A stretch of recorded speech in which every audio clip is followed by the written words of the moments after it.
once again.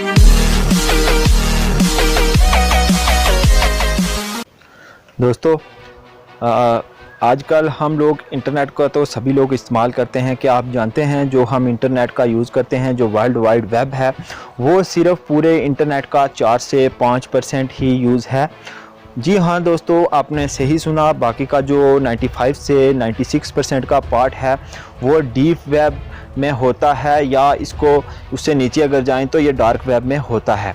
तो दोस्तों hello, मेरा नाम है मुमताज़। मैं आप सबका स्वागत करता हूं अपने चैनल T4 टेक्नो में, जहां पे आपको मिलती हैं टेक्नोलॉजी रिलेटेड सभी वीडियोस सबसे पहले।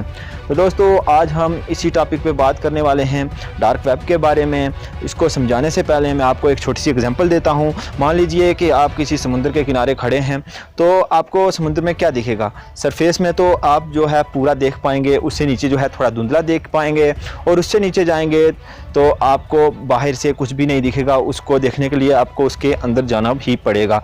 ऐसे ही डार्क वेब का कंसेप्ट है, जो इस ऊपर वाला पार्ट है, जिसको हम सर्च कर पाते हैं किसी भी सर्च इंजन पे। गूगल है, किसी भी पे याहू है, डक डक गो है, वट एवर जो भी है, उस पर हम इसको सर्च कर पाते हैं। लेकिन जो नीचे वाला पार्ट है डीप वेब का, वो यहाँ पे गूगल पे, किसी सर्च इंजन पे जो है नहीं आता है, क्योंकि वो पासवर्ड प्रोटेक्टेड होता है, या उससे भी जो वो डीप होता है, जिसकी वजह से वो यहाँ पे गूगल पे नहीं आ पाता है। इसको एक्सेस करने के लिए कुछ स्पेशल सॉफ्टवेयर्स की भी ज़रूरत पड़ती है।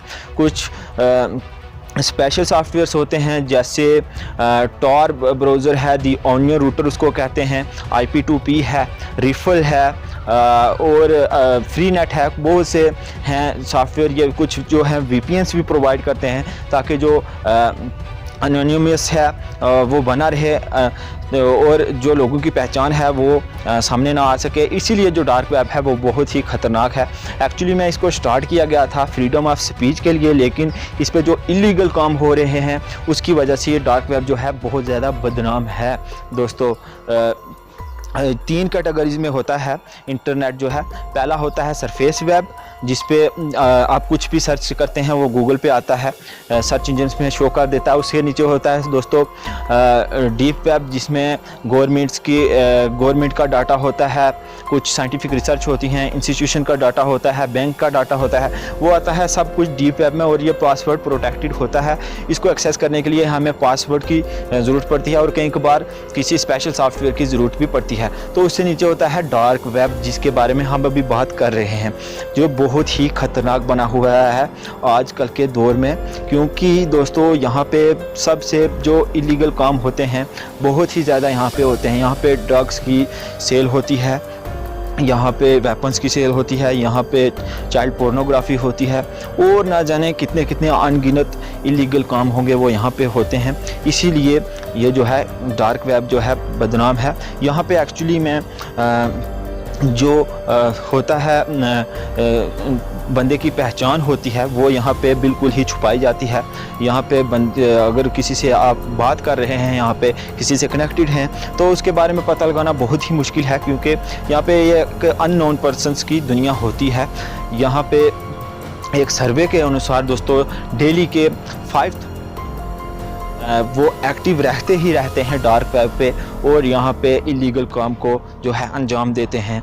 यहाँ पे दोस्तों बहुत सी वेबसाइट्स, मार्केट्स हैं, जैसे एक सिल्क रोड है जो बहुत ही बदनाम है ड्रग्स के धंधे में, और भी बहुत सारे काम, वेपन्स की सेल, इलीगल काम जितने भी हैं, इसके लिए ये जो है बहुत ही बदनाम है। इसको सीज़ भी किया गया था FBI के द्वारा, लेकिन ये 2.0 के रूप में फिर आया, फिर इसको सीज़ किया, और अभी भी ये फैक्ट्स में आया है कि ये अभी भी एक्टिव हो सकता है, और शायद एक्टिव है भी सिल्क रोड। तो ऐसे ही बहुत सारी मार्केट हैं जो यहाँ पे इलीगल जो है काम करती हैं डार्क वेब पे। अगर आपको एक्सेस करना है दोस्तों, तो पहले तो इससे दूर ही रहिए। फिर भी अगर आपको देखना है कि ये कैसी दुनिया है, तो आपको मैं एक अलग से वीडियो जो है बना दूंगा, लेकिन फिर भी आप इसको एक्सेस बहुत कम ही कीजिए, क्योंकि इसको एक्सेस करेंगे आप तो आपको पता भी नहीं चलेगा, आपकी इन्फॉर्मेशन जो है वो यहाँ से हैक हो जाएगी, स्टील हो जाएगी। तो आपके में वायरस भी अपलोड कर सकते हैं ये लोग डार्क वेब में। बहुत ही चालाक और शातिर लोग होते हैं जिनसे बचना बहुत ही मुश्किल होता है। और अगर आप इंफॉर्मेशन टेक्नोलॉजी में सही नॉलेज रखते हैं, अगर आपको पता है ऑलरेडी, तो आप जाएं, नो प्रॉब्लम, आप कुछ भी कर सकते हैं। तो इसलिए इससे पहले तो दूर ही रहे। मैं वीडियो एक और अपलोड करने वाला हूं इसकी वेबसाइट्स के बारे में और इसको कैसे चलाना है। इसका जो डोमेन नेम होता है, जैसे हम आपने देखा होगा बाकी वेबसाइट्स पे होता है .com .in .usa जिस भी कंट्री का नाम होता है, और वो वेबसाइट का डोमेन जो होता है वो हमें पता है। लेकिन इसमें जो डोमेन होता है दोस्तों, .onion डोमेन होता है। इसको हम अपने जो डिफ़ॉल्ट ब्राउज़र है, जो हम डिफ़ॉल्ट इंटरनेट यूज़ करते हैं सरफेस वेब वाला, वहाँ के सर्च इंजन में ये जो है वो कभी नहीं आएगा, क्योंकि ये इंफॉर्मेशन बहुत ही डीप होती है, जिसको एक्सेस करने के लिए एक स्पेशल सॉफ्टवेयर की ज़रूरत पड़ती है, जो कि है tor ब्राउज़र, जो आजकल के दौर में बहुत ही मशहूर है। जो डीप वेब में या डार्क वेब में जाने के लिए tor ब्राउज़र का यूज़ करते हैं। लेकिन tor ब्राउज़र भी जो है वो रिस्पॉन्सिबिलिटी नहीं लेता है। कभी कभी वो तब तक रिस्पॉन्सिबिलिटी लेता है जब तक आप लीगल काम कर रहे हैं। अगर आप इलीगल काम कर रहे हैं तो tor ब्राउज़र आपकी रिस्पॉन्सिबिलिटी नहीं लेता है। तो दोस्तों इसीलिए जो है इस पर लीगल अगर आप जाएँ तो अगर आप कभी जाएँ तो पहले तो जाना ही नहीं चाहिए। अगर जाएँ तो कभी कभी इसका यूज़ करके आप चेक करके वापस से इसको अनइंस्टॉल कर दें और सही जो इंटरनेट की दुनिया है वहाँ पे आएँ। तो शुक्रिया दोस्तों वीडियो देखने के लिए। मुझे दीजिए इजाज़त, मिलते हैं एक नई वीडियो के साथ।